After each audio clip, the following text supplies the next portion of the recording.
Assalamualaikum warahmatullahi wabarakatuh. Hi everyone, with me Umi Hera in English class. Senang sekali loh bertemu kalian kembali dalam video kali ini. Kira-kira kita mau belajar apa ya? Baiklah, kali ini kita akan belajar bagaimana mengidentifikasi fungsi sosial, struktur teks, dan unsur kebahasaan dari sebuah teks deskripsi atau descriptive text. Yes, descriptive text. Apakah kalian pernah mendengar tentang descriptive text? Yuk kita bahas sekarang. Descriptive text adalah sebuah teks yang menggambarkan tentang seseorang, tempat, atau benda. Dalam sebuah teks deskripsi, biasanya menggunakan simple present tense. Next, kita bahas tentang struktur dari sebuah teks deskripsi ya. Struktur dari sebuah teks deskripsi atau seringkali kita gunakan istilah generic structure adalah sebagai berikut. Yang pertama, identification. Identification adalah bagian dari teks deskripsi yang mengidentifikasi tentang sesuatu yang ingin digambarkan, baik itu benda, orang, atau tempat. Yang kedua adalah description. Description adalah bagian dari teks deskripsi yang tujuannya menggambarkan bagian-bagian, sifat, atau karakteristik dari benda, atau orang, atau tempat yang digambarkan tadi. Jadi, dalam sebuah teks deskripsi terdapat bagian identification dan description. Identification biasanya berada di paragraf pertama dalam sebuah teks deskripsi. Sedangkan, paragraf-paragraf selanjutnya adalah description. Wah, sepertinya masih bingung ya teks deskripsi itu seperti apa? Baiklah, Umi akan berikan contoh teksnya. Here it is, my son the sheep bolster. Oke, di sini Umi berikan satu contoh teks deskripsi yang berjudul My son the sheep bolster. Umi berikan kalian waktu 1 detik ya untuk membaca teks ini. Ups, waktu habis. Saatnya kita diskusi. Oke, teks ini terdiri atas 2 paragraf. Paragraf pertama kita sebut identification. Kenapa? Karena di dalam paragraf tersebut kita dikenalkan dengan benda yang akan digambarkan, yaitu bolster with the head of son the sheep. Selanjutnya, paragraf kedua adalah description. Paragraf ini disebut description karena penulis mulai mengenalkan benda yang ingin digambarkan secara detail, seperti bahannya terbuat dari apa, ukurannya berapa, warnanya apa, dan bentuknya bagaimana. Nah, sudah mulai mengerti kan bagaimana struktur dari teks deskripsi? Sekarang, bagaimana jika kita membahas tentang unsur bahasa yang digunakan?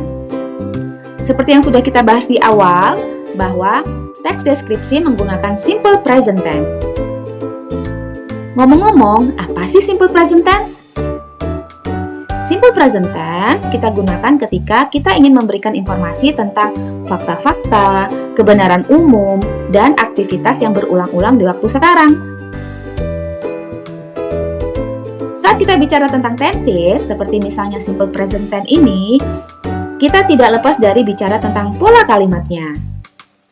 Pertama, kita lihat pola kalimat positif ya.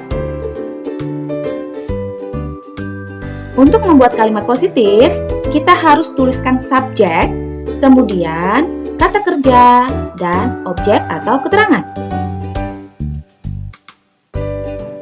Untuk subjek I, you, we, they, dan plural noun, kata kerja yang kita gunakan adalah kata kerja dasar atau kata kerja bentuk pertama, tanpa ditambahkan apapun ya. Jadi kalimatnya seperti ini. I wake up early.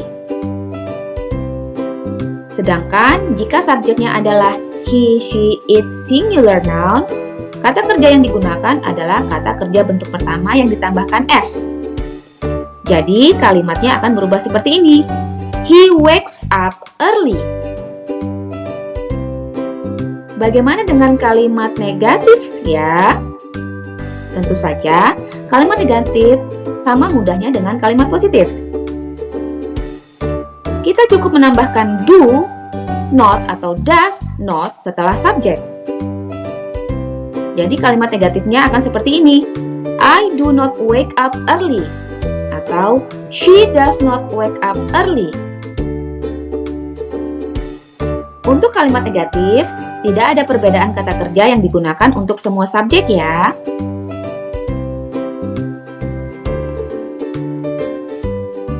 Yang terakhir adalah pola kalimat tanya atau interrogative sentence. Interrogative sentence tidak kalah mudahnya dengan dua pola kalimat sebelumnya.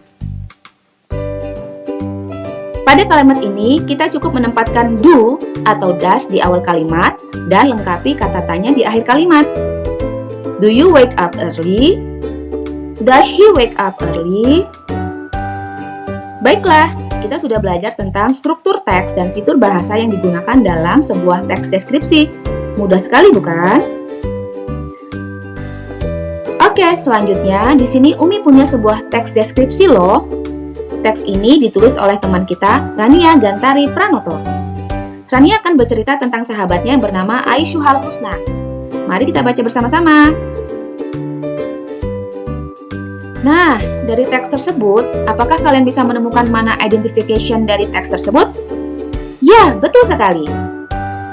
Paragraf pertama adalah identification, di mana paragraf ini menggambarkan siapa sih yang akan diceritakan dalam teks ini.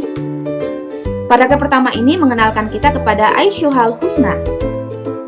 Secara umum tentunya, yaitu nama lengkapnya, panggilannya, tempat tanggal lahir, usia, dan sekolahnya di mana. Paragraf-paragraf selanjutnya bisa kita sebut sebagai description, yaitu paragraf yang menggambarkan orang yang ingin kita ceritakan secara rinci. Paragraf kedua digambarkan bagaimana sih wajah, mata, tinggi badan, berat badan, dan warna kulit.